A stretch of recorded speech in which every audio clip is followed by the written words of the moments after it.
Mas a lei traz alguns parâmetros para esse respeito na sociedade do deficiente, seja ele deficiente físico, audiovisual, sensorial, ou qualquer outro tipo de deficiência que ele apresente, pequena, média ou grande deficiência, vamos dizer assim, ele tenha condições de ser incluído socialmente.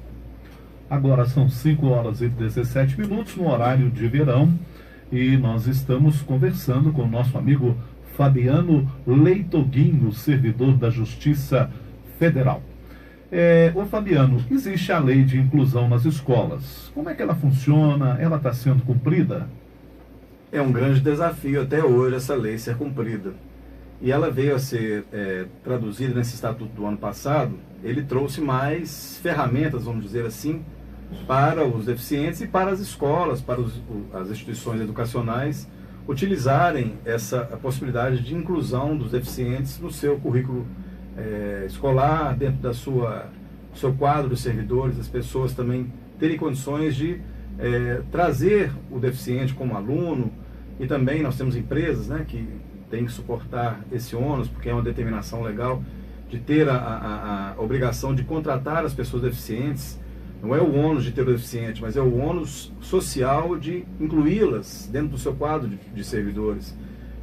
As empresas, de um modo geral, elas não podem ficar livres disso aí. Elas têm a obrigação de cumprir o seu papel social. Então, aquelas crianças deficientes, as crianças que apresentam alguma deficiência moderada, seja ela em qual grau for, eles têm o direito, e a escola tem o dever de incluí-las. Então, de criar programas específicos, capacitar seus professores para atender essas necessidades desses deficientes. E aí está o grande problema. Isso demanda tempo, isso demanda boa vontade, demanda capacitação, você tem que ter planejamento para isso. O professor ele precisa de um suporte da escola para conseguir fazer esse tipo de inclusão. Se a escola ela não mede esforços para incluir, o professor ele não tem como suportar isso sozinho, porque infelizmente em determinada idade da vida as crianças elas fazem diferença entre as pessoas pelo simples fato delas ainda não terem a maturidade como um ser adulto. Então uma criança que apresenta uma certa deficiência será excluída se não tiver um cuidado de trazer, de acolhimento dessa criança, de explicar aos demais colegas que ela não é diferente dele, de todos que estão na sala de aula. Então essa preocupação ela tem que ser feita nas escolas. Algumas escolas, felizmente, estão se preparando para isso, porque é um caminho sem volta. Você não tem como fugir disso mais. Mas algumas escolas ainda precisam trabalhar isso melhor, incluir no seu planejamento de todo o ano essa possibilidade dessa inserção dos alunos que apresentam certa deficiência, trabalhar, planejar, estudar essas deficiências a fundo, contratar profissionais que entendam disso e possam dar suporte à escola, seja a faculdade, seja a escola de ensino infantil, médio.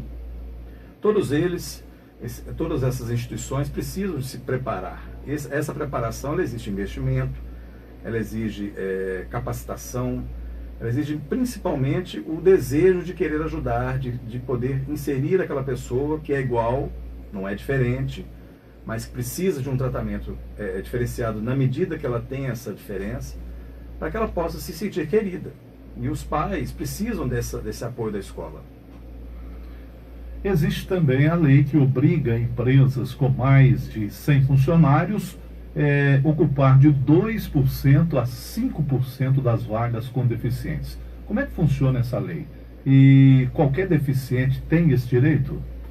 Essa lei é para todos. Todas as empresas que têm mais de 100 funcionários no seu quadro, elas têm uma obrigação, é uma lei federal, que determina que as empresas contratem no seu quadro de servidores, de funcionários, de 2% a 5% de pessoas portadoras de deficiência.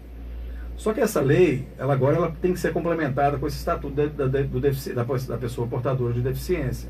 Porque a lei, por si só, ela traz algumas lacunas, ela não explica efetivamente o que a empresa tem que fazer e que tipo de deficiente que ela pode contratar. Isso vai ficar a critério dela. Então, ela tem que verificar o tipo de atividade que ela desenvolve e aquela pessoa portadora de deficiência, se na medida da sua deficiência, na medida da sua diferença dos demais funcionários, se ela consegue trabalhar naquela atividade, se ela tem condições de trabalhar naquela atividade. Por exemplo, aqui nós temos um exemplo claro aqui, se eu pudesse dar essa contribuição. Suponhamos que aqui na rádio nós tenhamos algum locutor que seja cadeirante. O fato de ser cadeirante não impede de falar, de ter uma voz brilhante, maravilhosa, que atinja a um determinado número de pessoas aí, vários locais. Então, o fato dele ter a deficiência, às vezes física, das pernas, não poder andar, ou dos braços, mas a voz dele ele consegue fazer. E essa é a atividade dele. Ele vai exercer o encanto com a voz. Então, a empresa, ela tem essa condição, e na verdade, ela terá que ter essa triagem, para verificar se aquela pessoa portadora de deficiência atende aos anseios dela, nas atividades que ela realiza, para que ela possa cumprir a lei. E essa fiscalização, ela é realizada periodicamente pelo Ministério do Trabalho. Então, os auditores do trabalho, eles visitam as empresas, principalmente quando tem denúncia de que não está se cumprindo essa legislação.